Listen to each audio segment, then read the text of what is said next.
Муса Джалил, чулочки, их расстреляли на рассвете, когда еще белела мгла. Там были женщины и дети, и эта девочка была. Сперва велели им раздеться и встать ковры за спиной. Но вдруг прозвучал голос детский, наивный, чистый и живой. Чулочки дядя тоже снять, не осуждая, не броня, смотрели прямо в душу, глядя трехлетней девочке в глаза.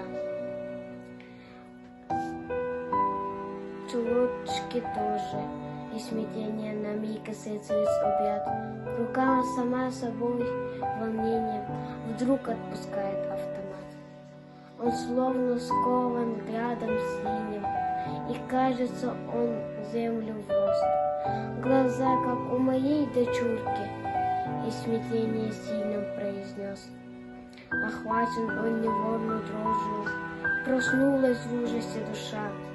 Нет, он убить ее не сможет, но дал он очередь спеша. Упала девочка в чулочках, снять не успела, не смогла. Солдат, солдат, что если дочка вот здесь, вот так твоя легла? Ведь это маленькое сердце пробито пулей твоей. Ты человек, не просто немец, или ты зверь среди людей.